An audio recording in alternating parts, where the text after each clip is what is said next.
My namaste to all of you.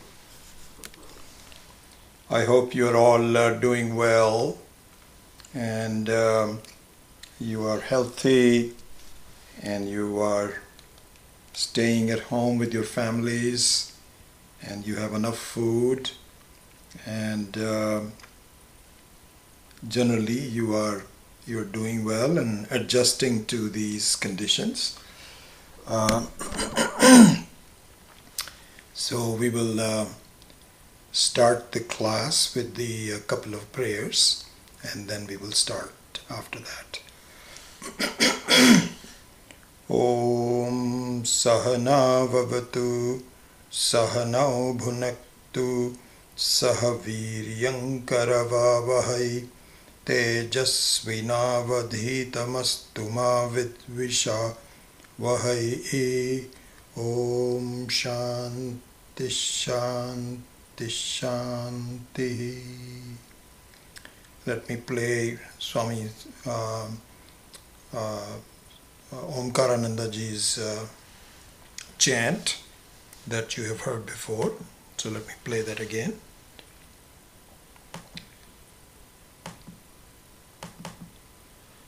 Shri Gurubhyo Namaha Harihi Om Atrinatva Krime Hanmi Kanvena Jamadagnina Vishwavasor Brahmana Hataha Kriminagum Raja Apyeshagsthapatir Hataha Atho Mata Atho Pita Atho Sthura Atho Kshudra Atho Krishna Atho Shveta Atho Ashatika Hataha Shvetabhissaha Sarve Hataha Aharavadya Shrutasya Havisho Yatha Tat Satyam Yadamum Yamasya Jambhayo Adadhami Tatha Hitat Khanphanmrasi Harihi Om.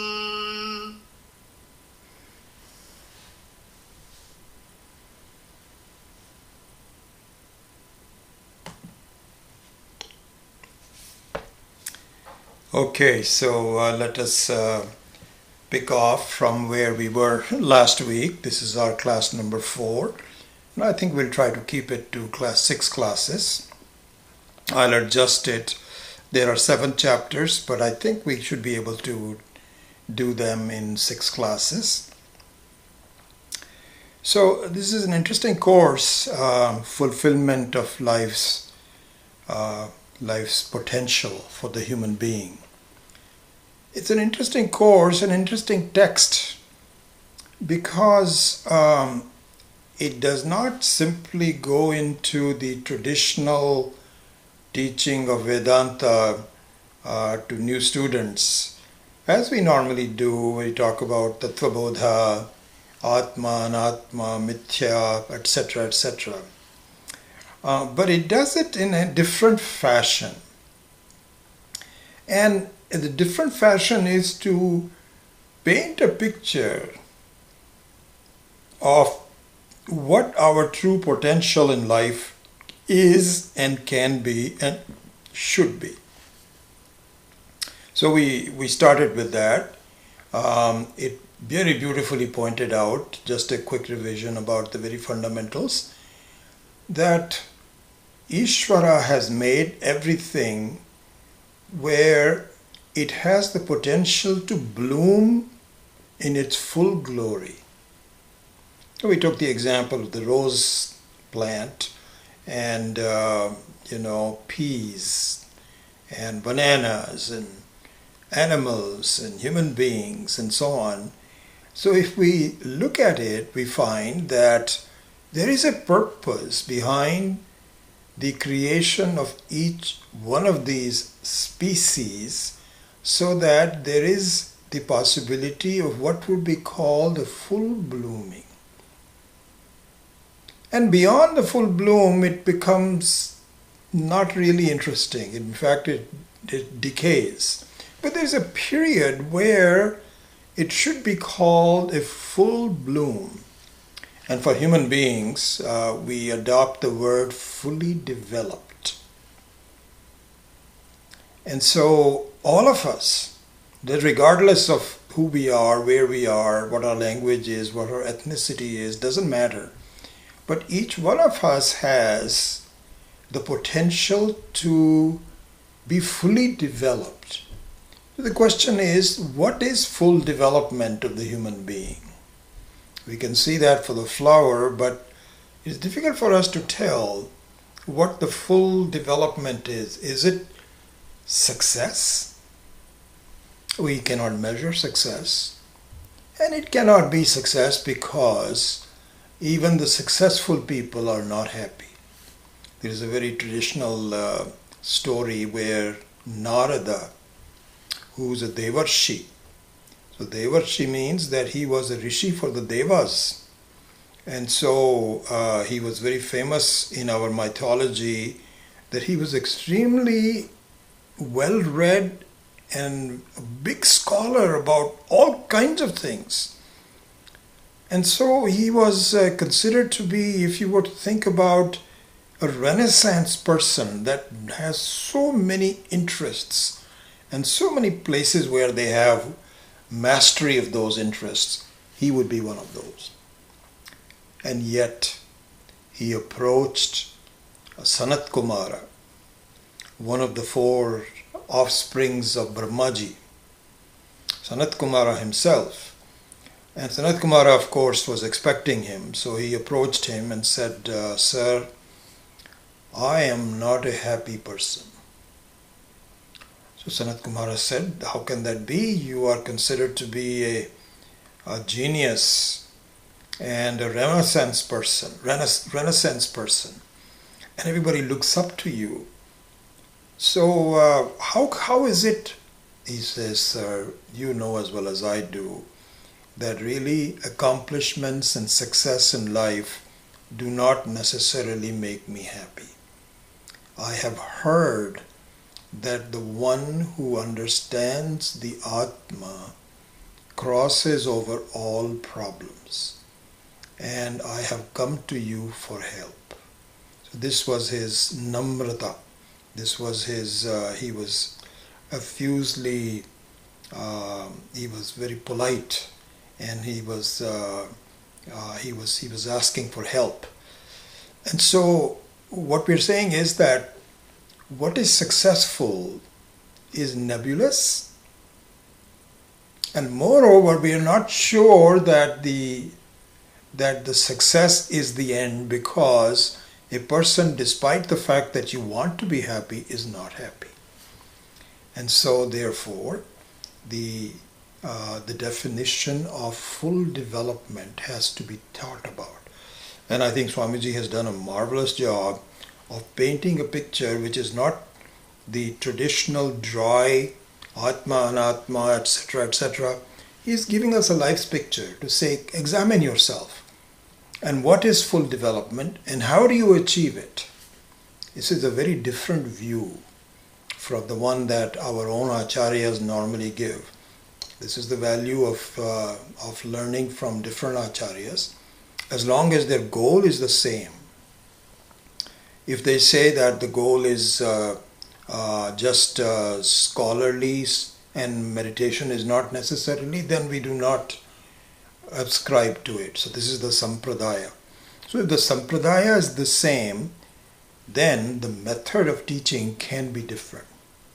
And this is a very beautiful book that examines the method of teaching, which is different from what we are used to. Anyway, so this is the kind of the background. So in the last class, one other thing, so just as a revision, this book has 7 chapters, and I will just name them one more time.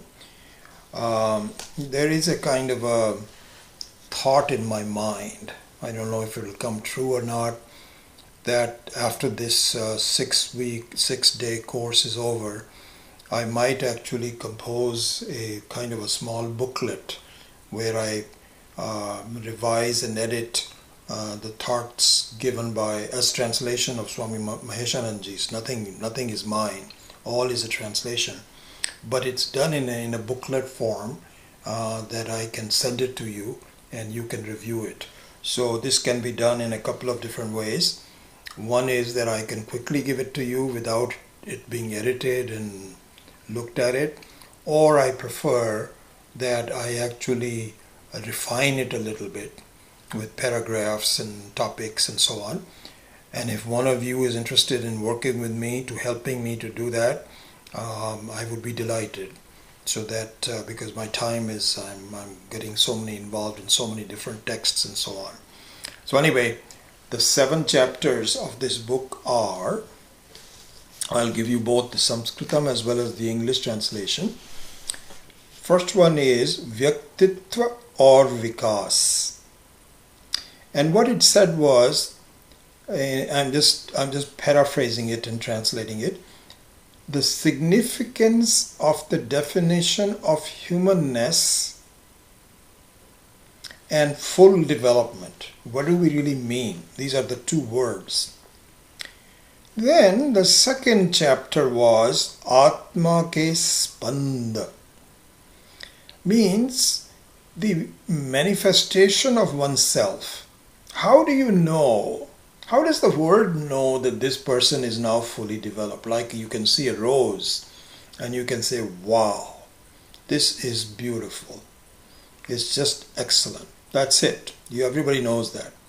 How does anybody know about the manifestation of, well, you might call it perfection or development of the human being? So this is chapter number 2. Then, having done that, which was the process of manifestation. The second chapter is about the process of manifestation. Then the third chapter was Vikas ka pratham kendra mein, means the first stage of development is me, the I thought, the jiva. It is the first stage. Then from there, the me, how it reaches perfection is being talked about. And today we start one of the 4 chapters that detail this process in different aspects of it. We will start with it. Today's chapter's definition is called Vrata. And Vrata means resolution, resolve, commitment, number 1. Then chapter number 5 is called Pratirodha. Pratirodha means the value of having resistance in your life. Very interesting topic. We'll go into that tomorrow, I think. Yeah, tomorrow. The 6th chapter is Uddeshya, called destination. How do you choose the right destination? And the last chapter is Swatantrata, freedom, unconditional freedom, which we should all know is the goal of the full development of the human being. So these are the seven chapters that the book has been segmented into. So today the topic we want to focus on is called Vrata. Vrata means resolution, resolve. What is the value of that? So here Swamiji starts the chapter by saying that the need to develop our potential depends very much on understanding what power we possess. What is if we don't know that, we don't know what power we have, we cannot utilize it for our development. We must be aware of what our power, which is a hidden power, not yet known to us, amazingly. Some of the powers are known to us, like, how much I can weigh, I can lift with my hands, how much walking I can do, can I run or not? That kind of power I am aware of it. But here we're talking about a power to fully develop our potential. This we must know. And another part is that even after we become aware of this power, we don't know how to utilize it. In this complex and the complex of the complex world, the complex twists and turns of my life, I am not sure, even if I'm aware, how do I utilize the power. Here, there's a very beautiful story from Ramayana that the Indians, the Hindus are familiar with. Let me briefly talk about to illustrate this. So this is the story of Hanuman. So as many of you know, most of you know, that once it was found out, it was fairly certain that Sita has been captured by Ravana and is now captive in Sri Lanka, which is some distance away from India, from the southern tip of India. I'm not sure exactly how much, but it's about 25, 30, something like that, not too much. But there is a sea in between. So now the entire army of Rama himself, and all of his supporters assemble on the tip of India to try to figure out how do we cross the sea and how do we attack Ravana to bring Sita back. This is the story. So many of the helpers of Rama are what are called Vanaras. So Vanaras are mistakenly translated as monkeys. It's not true. In fact, it is in Valmiki's Ramayana, it is said the word Vanara means Nara, Nava Nara. Va means or. Nara means human being. So Vanara means Nara Va Anara. What it means is that these people were something different from the normal human beings. But we're not sure what they were because they had the powers of human beings, some powers of animals, some extraordinary powers. These were the people who were called Vanaras. In there was Hanuman. Hanuman was the son of Pavana, the wind. He was called Pavanaputra. He was the son of the wind god and had excellent lineage. But he was a very humble person. Humility and shyness was his personality. He would never show. He was sitting there, so they were all having a meeting. What can you do? Some of the squirrels said, we will pick out strands of sand and put it into the ocean, and pretty soon I think that if we all work hard, we can put enough sand so you can build a bridge on it. So like that, everybody was sort of talking about. Hanuman was just sitting there quietly. There was one person who knew Hanuman very well. I don't remember the name of the person, maybe more than one, but there were some people who knew. They told him, hey, you are a very powerful person. You can do this job. So at first he was sort of quiet and saying, I'm not sure, and so on. But there was an evoking of his power, which prompted him to finally said, I can do it. And so somebody had to remind him how powerful he was.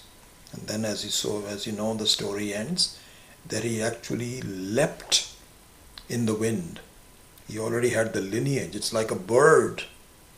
And he went all the way over to Sri Lanka And of course, the rest of the story is that he put his tail on fire and put fire to the entire city, and then finally found Sita and so on. It ends very happily. But the point here is that here was one person who, for whatever reason, did not invoke his power. And what Vedanta says is, this is true for all human beings. It's a very important point, really. It says all human beings have unlimited power. Unlimited, not big, strong, unlimited. And unlimited to a point where you can gain unconditional happiness. There is nothing more powerful than that. No one, you look around, no one is trying to gain unconditional happiness. They're all trying to see, well, if I can decrease my conditionality a little bit, I can live a little bit longer. But all within the anitya world. The nitya is not something which is possible in the most people's minds. And yet that is the power we have. So our acharyas say, we are all incipient Hanumans. This is the point that Swami Maheshananji pointed out. Okay, in keeping that in mind, now we begin the process. So the next concept that Swamiji talked about is that when we are born, well, another thing, even before we are born, if you look at who you are at any one point in time, you will see that you are the sum total of all past impressions. All past impressions, you can call it samskaras, or in a negative sense, vasana. The word vasana is used in a slightly negative sense, and samskara is used in a positive sense. Regardless of the word you use, really speaking, where we are at any one time is the sum total of all our past impressions.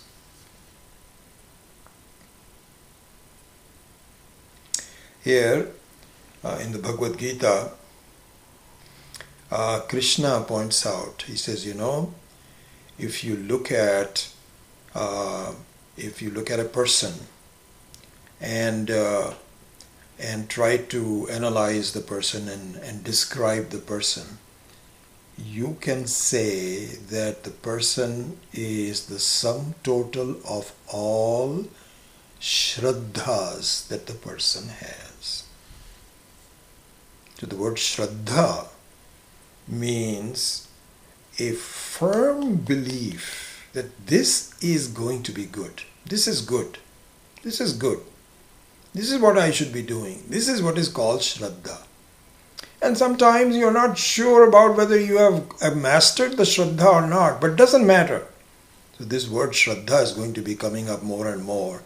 So this is an important thing that Sri Krishna points out in the Bhagavad Gita, that really every person is an amalgam of shraddhas. Now, in the Yajurveda, the method of obtaining the shraddha is pointed out. So I will briefly talk about it and then we'll go. It says, Vratena diksham apnoti. Dikshaya apnoti dakshinam. Dakshina shraddham apnoti. Shraddhaya satyam apnoti. Vratena diksham apnoti means that from vrata, diksha is obtained. Diksha means, and actually this is the metaphor. This verse is a metaphor for the Vedic ritual called yajna, fire ritual called yajna. So in yajna, very briefly, I don't want to go into the details of that. What is said is that there is a resolution of what a person is trying to do. And based on that, he offers oblations with the help of a priest into the fire and prays and says, may I obtain certain results. So there is a certain, there is some instructions given, some sankalpa is done. So this is what is called diksha. So diksha is the initial instructions given to both the priest as well as the person who is performing, for whom the yajna is being done, that this is what is required, this is what needs to be done. This is called diksha.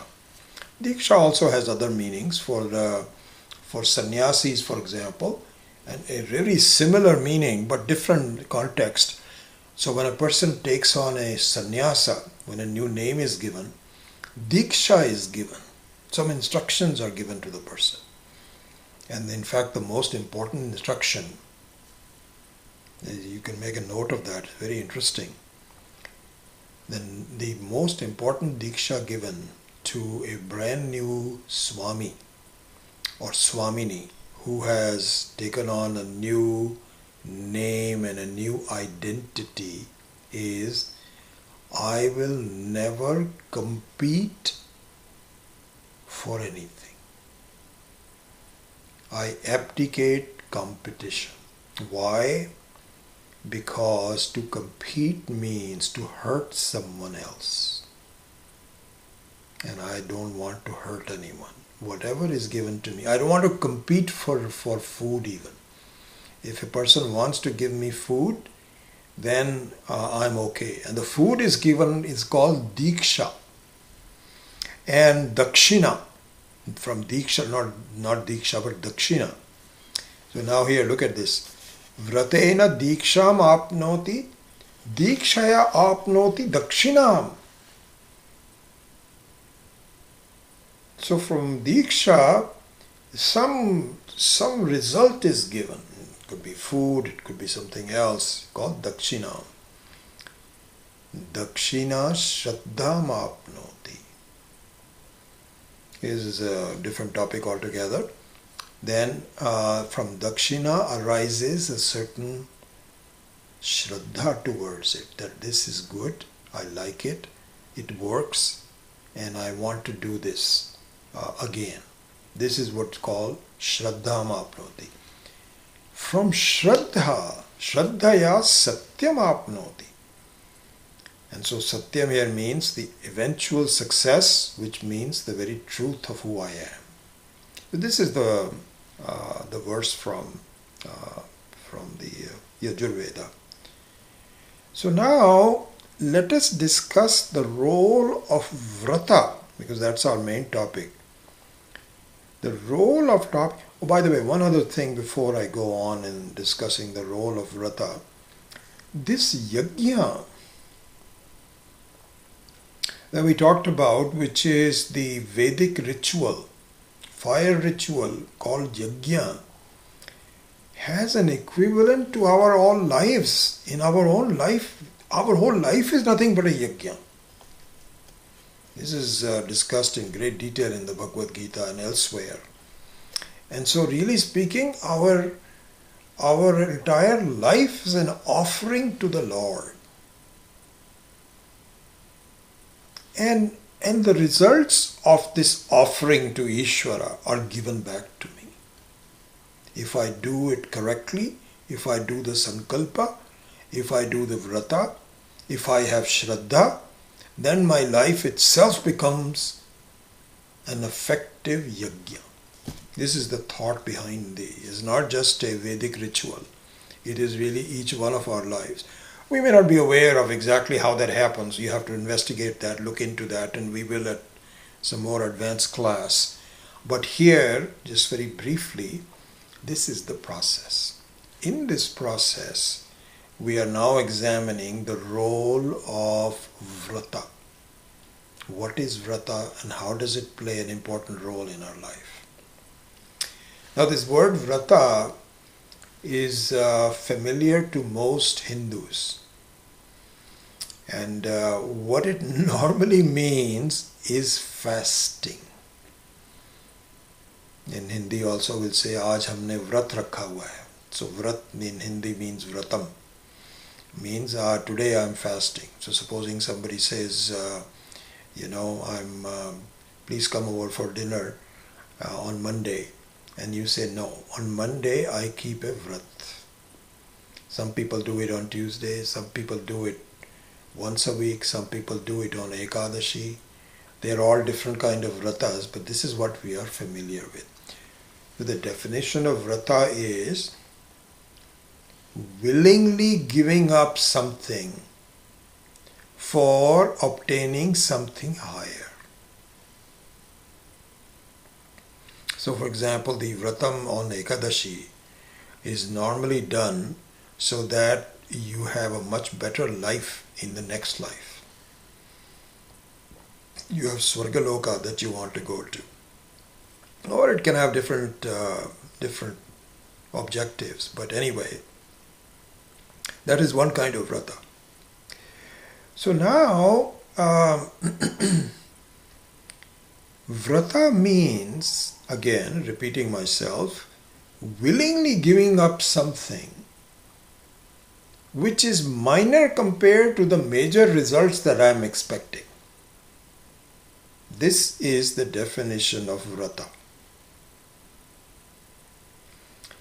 And in our context, more specifically, it means choosing an objective and sacrificing myself to achieve that objective. This is what vrata means. A very simple example of that is, in fact, this is interesting, the word vrata comes from the dhatu vra, to choose. To choose.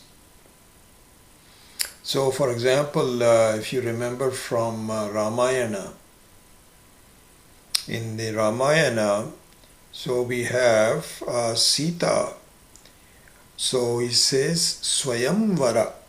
So the word vara comes from vra, same thing as vratam.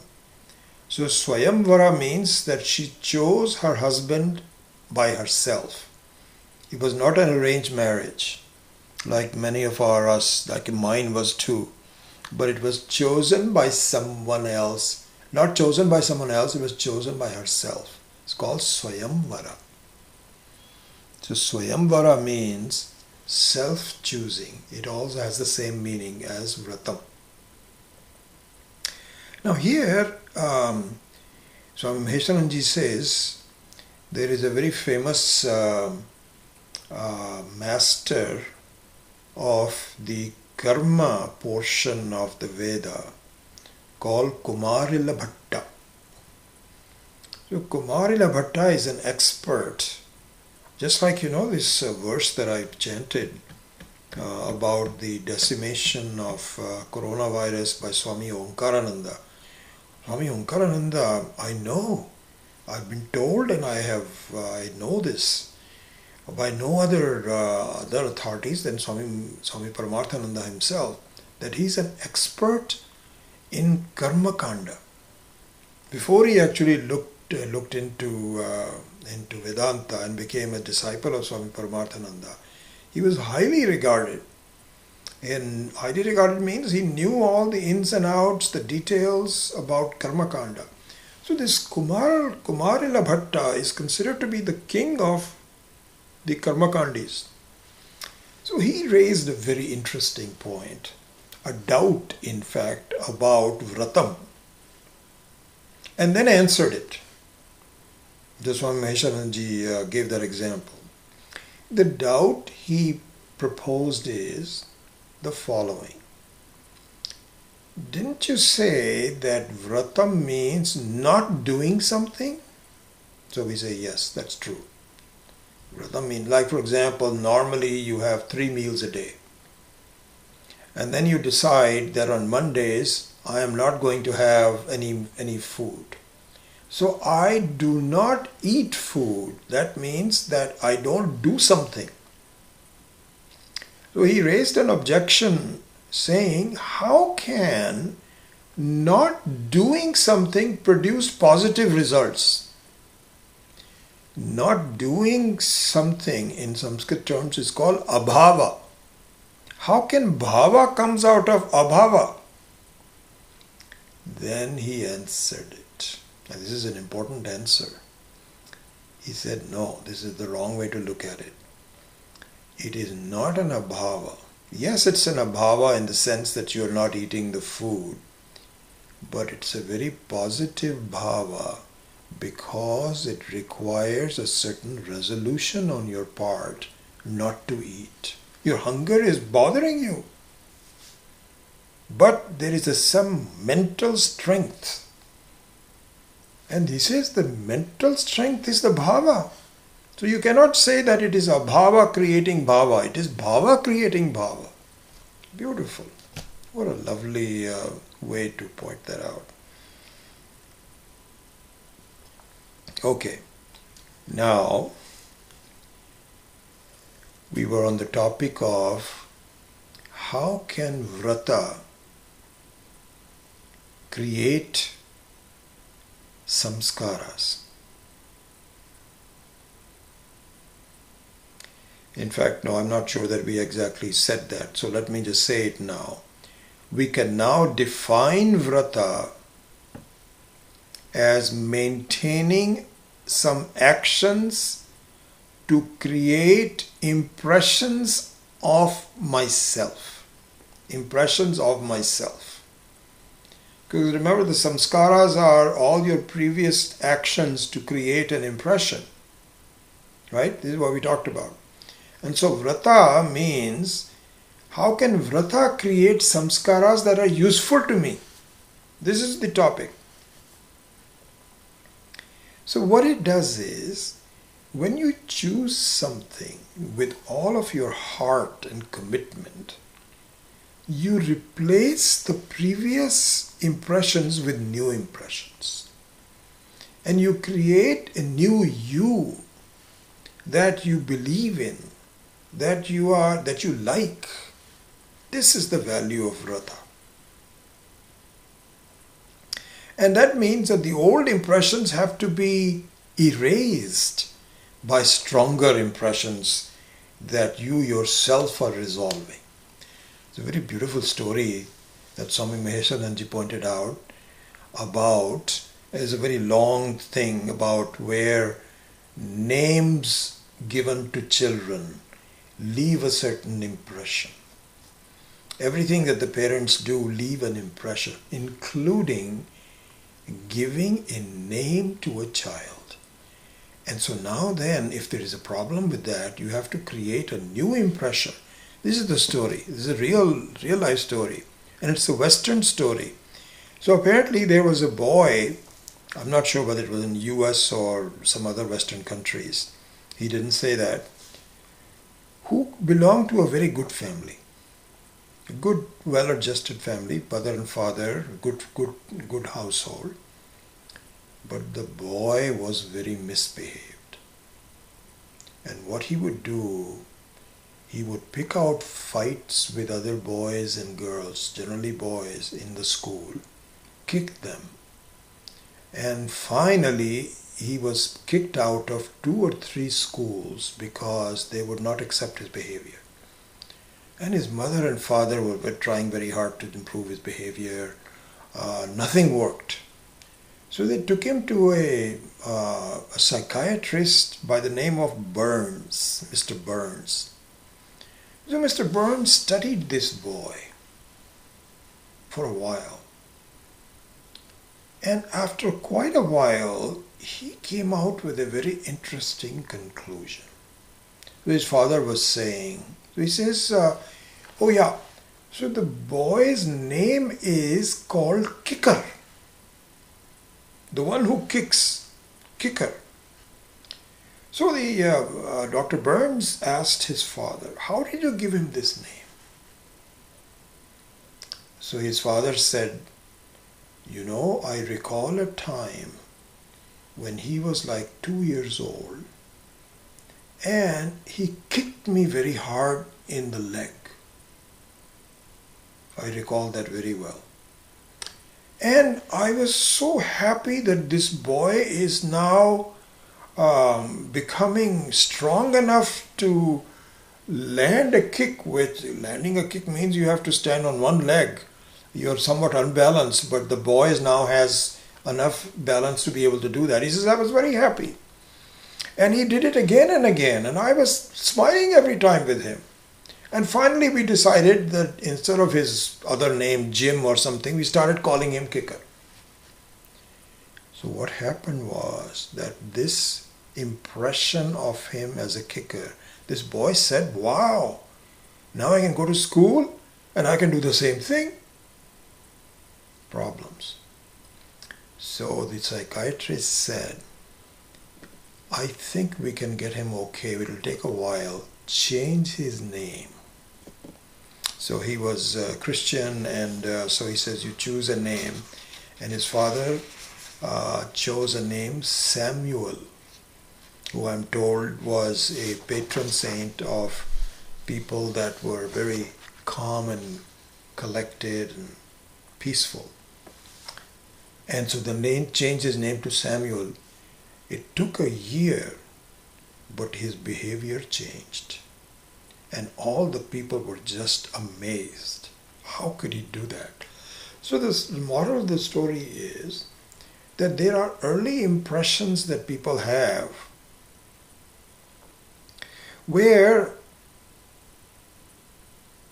I become accustomed to it. I'm a slave to it because those are the impressions that people have about me. So now we come to an interesting point. There are impressions that people leave on me, and there are impressions that people have of me. Even when I am an adult, they continue to look at me in a certain way. Now, if all I do is to follow their impressions of me, tell me, how much control do I have over what I want to be in my own life? If I simply follow that this is how people look at me, this is how they think of me, and then I struggle with it, I may not like it, I may want to change it, and so on and so forth, but I have not yet developed an impression of myself that I want to be. So the rest of the chapter really is do that. You really have to develop certain ideas of who you want to be, because now you are just operating on the old impressions from old age, from young age. How intelligent is that? Some of it is yes, but you now have to evaluate which one of those you want to keep, which ones you want to change. But you cannot do that until you have an overall idea of who you want to be, how you want to be. And so the rest of it is really just interconnected between these two. So vrata means that one needs to ascertain what one wants from my life. What is it that I need? Oh, we all want happiness and so on, but I think how? And then pursuing it regardless of what others' goals are. This is a very interesting and an important thing. It doesn't mean that all the goals of different people are the same. The choices are all different, because it is silly to say that I am fasting on Mondays and you are fasting on Ekadashi. but my Monday fast is better than yours. No, there's no sense of competition. Let people choose what they want to do and develop their personality based on that. That's what really matters. This point here about you just have to choose what you want to do is the heart of why we have so many gods to worship in Hinduism. Because all of us have been privy to criticisms by people saying, why do you have so many gods? They disparage us by saying, this is a pagan religion. Don't you have a single god that you should be doing? Everybody else does. All the Western developed countries do. What's wrong with you? This is the thing. And what people do not realize is that Hindus do not worship different gods as different gods. They worship different gods as manifestation of the same God. And it's a very beautiful thing that as we grow up with our various backgrounds in our life and so on, we can be attached to different types of gods. So someone may really look upon Ganesha as the one that attracts that person. Funny looking guy. Some others like Rama. Some others want Saraswati. It doesn't. So we all look upon all these manifestations of gods as different choices that people can make. But the goal remains the same, whether you do Ekadashi or Mondays or Tuesday Vrata. It means that you have certain higher goal that you're going. This is the reason why we have multiple gods. So it is another example that Swamiji gave. Where are we? 8:45. I think we should be able to do. We should be able to finish it. One example that Swamiji gave is that there was a man who graduated from Cambridge or Oxford, let's say. And when he was married and his kids were growing up, he had a picture of himself with his gown and these very nice caps with things falling down and so on and so forth. And he was the valedictorian speech maker at the graduation, and there was a beautiful picture of everybody clapping and so on. And so that was his picture. And then there was, so his daughter, when she was growing up, loved that picture. Loved that picture. And he says, Dad, this is what I want to be. I really want to be a scholar like you who has graduated from a famous university. And Professor, I'd like to be a teacher, just like, and so on. He was not a teacher. He then graduated, then he became a big executive. Then there's another picture of him in the home where he's a big exec in this company. He's got a huge office and he's got a very nice leather chair and a glass top table. Everything is neat with some pens and pencils and so on. That's it. And he was sitting there signing. So his sons really just thought this was what he wanted to be. He wanted to be an executive.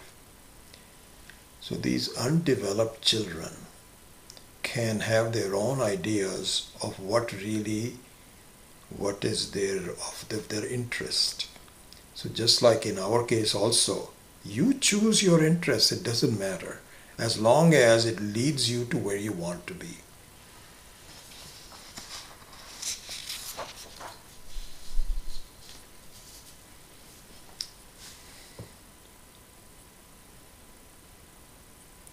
So,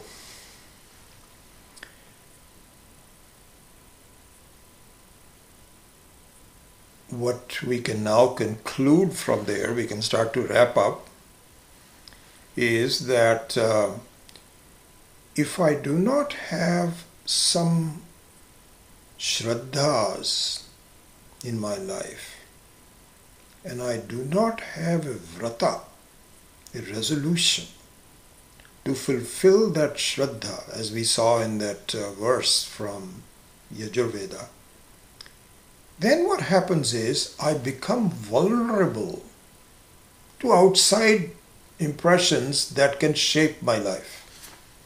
I don't have a feeling of my own. I think I'm not strong enough. It's like Hanuman saying, I'm not strong. And in fact I am, I just have not invoked it. And so really the value of vrata is that I need to invoke it and really become immersed in it and become one with it. Beautiful story from Mahabharata that Swamiji gave. He gives the story of one of the Pandavas. Arjuna is of course one of them. Yudhishthira. Yudhishthira was one of the Pandavas. And when he was a boy and he was in a class, his Acharya, Dronacharya, gave him a segment of a sentence to memorize. He gave it to all of them in the class. And the sentence was, Satyam Vada, speak truth, Satyanna Pramaditavyam. Never go away from speaking the truth. This is the sentence. Satyam Vada, Tanmat Satyam Satyanna Pramaditavyam. Don't be careless. Pramada means carelessness. So even in care, do not ever be careless about speaking a lie. Always tell the truth. This was the sentence. So I gave this assignment to all the students and said, tomorrow I will test you to see. You just have all evening, you just have to repeat it. It's not a big sentence. The next day he asked everybody to do it. Everybody repeated it except Yudhishthira. So he says, I don't remember it yet. The teacher said, why? I guess you were busy doing something else. So he said, it's okay, but make sure that you're doing that tomorrow. Tomorrow he asked him, I said, do you remember that sentence? He said, no, sir. I still don't remember it. So the teacher, Dronacharya, was a little bit more irritated. So he said, okay, I'll give you one more day. Third day he comes in and said, do you remember it now? He said, no, sir. And now he really got mad at him. He says, this is absolutely ridiculous. You are spending all your time playing gulli danda, some sport, and marbles, and you are not studying at all. You are not worth being my student. So Yudhishthira told him this.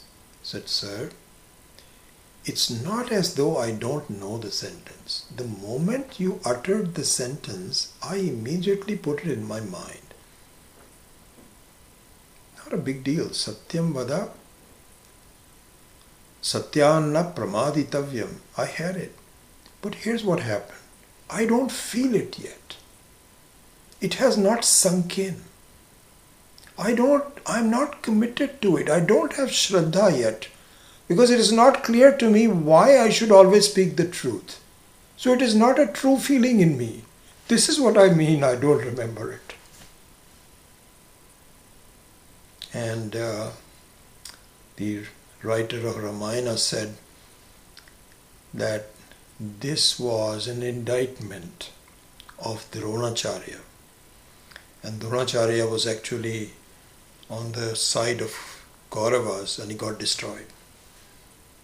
And he says, this was a very true test of Yudhishthira. And he says, it is not that I can just say something without really having Shraddha towards it. I need to have a Shraddha. So I'm not done yet. I'm not done yet. Swami Maheshananji says, oftentimes, and this happens more in India than here, where you don't study for the whole year and then there's a final exam at the end of the year. And now you are panicking, so what you're doing is you're just hoping that these 50 questions are the ones that the answer will come from, and you just do a repetition of it, and the parents also just want you to just recite it and give it, just get good marks. They have not studied, the person has not studied, they have not applied their management of the person. He has no knowledge whatsoever, but he simply recites it. Our life should not be that. When we choose a vratam, it might take us a little while, just like it took Yudhishthira for a few days trying to convert the recitation. Mere recitation doesn't mean anything. Those are words. But do I feel that? Do I feel that I should not be telling a lie? Not yet. But one day I will. In which case, it's not a sentence, it is me. This is the value of vratam. So, it's only 5 minutes left, so I'll now complete this and say, so the steps are, in summary, take a vrata. Vrata means define who you want to be and work on it. And then what happens is, from here, the impressions given by others are overtaken by the impressions that I want to give to myself. This leads to Shraddha and it leads to Satyam. In the next chapter, which we will begin, you know what, I think we're going to be somewhat short of time. So I am even going to get into the next chapter, even in the 5 minutes that I have, because I will be really short of time. So I want to finish this. And so I'm going to continue for another 5 minutes, okay? If you allow me. So this is the culmination of chapter number 4, called Vrata. The next chapter, chapter 5 out of the 7, is called Pratirodha. Pratirodha.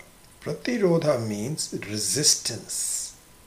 So this is the value of resistance in our life. Okay?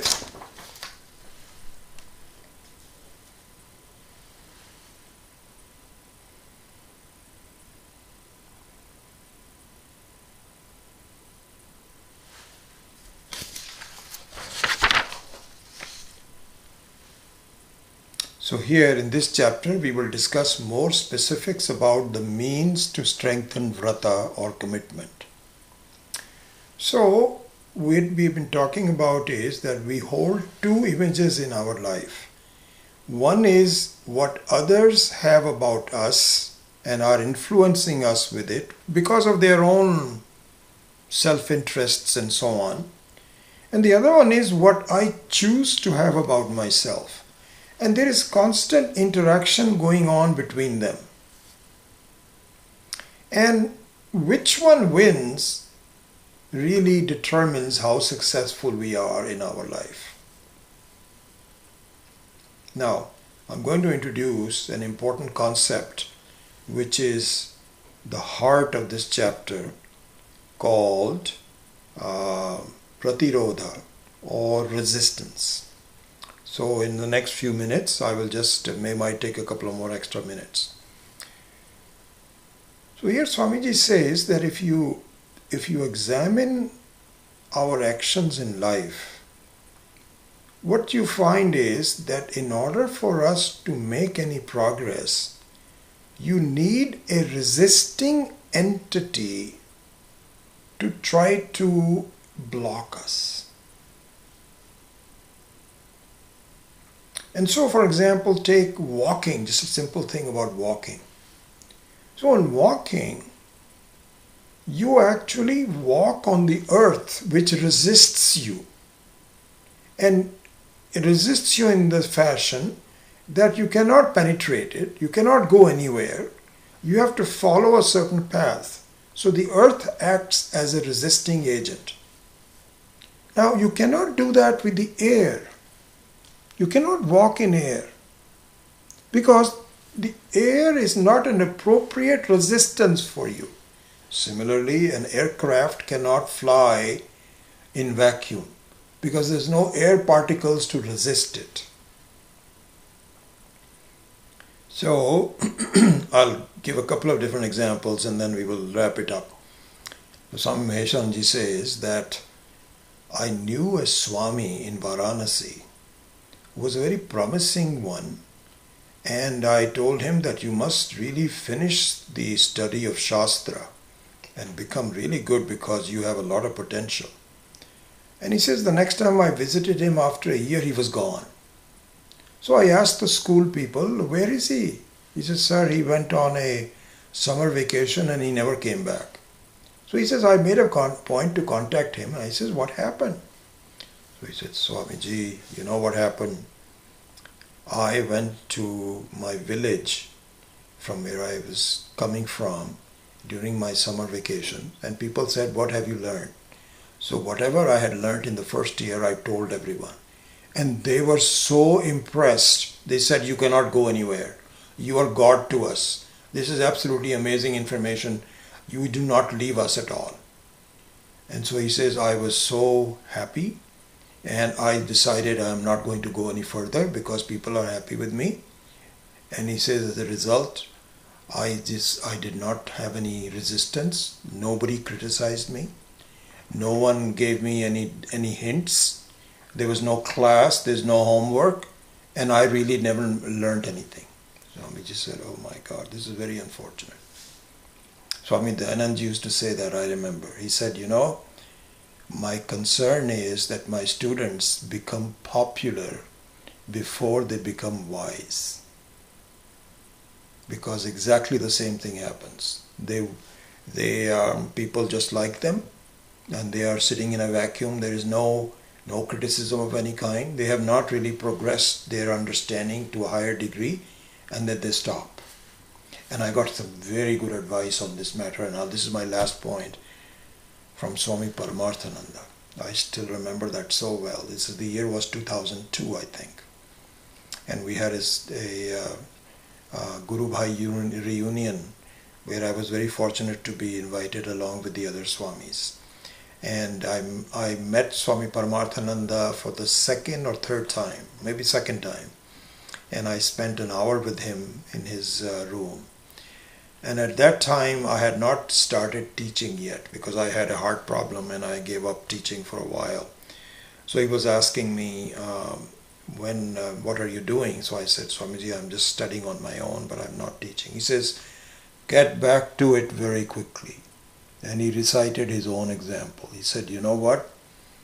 It was not until I started teaching that I became I got deeper into the subject matter. Why? It's easy to fool your own mind. But when you have students and they have a quizzical look on their face, you know they haven't understood. So you have to work harder. This is the resistance. So thank you for being my students also. And you have enriched my life more than you realize. So with that, I close today's class and will open up for any questions if there are any minute. But let me finish this class with a small prayer. Om Asato Ma Satkamaya Tamaso Ma Jyotirgamaya Mrityor Ma Amritam Gamaya Om Purnamadav Purnamidam Purnat Purnamudachyate Purnasya Purnamadaya Purnameva Vashishyate Om Shanti Shanti Shanti Hari Om Shri Guru Gurubhyo Namaha. Hari Om. Alright, let's see if anybody has any questions. Fire up my laptop.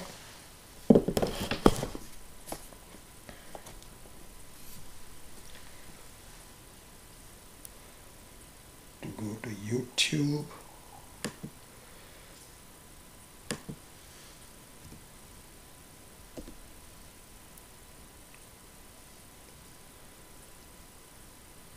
Videos.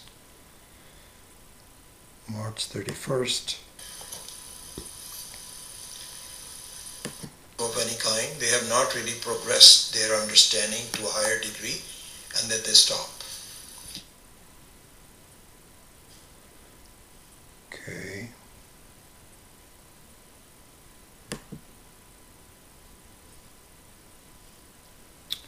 No, namaste, namaste, namaste. Namaste, namaste. No questions. And I spent an hour with him in his room. And at that time, I had not started teaching yet. No questions. So I will stop.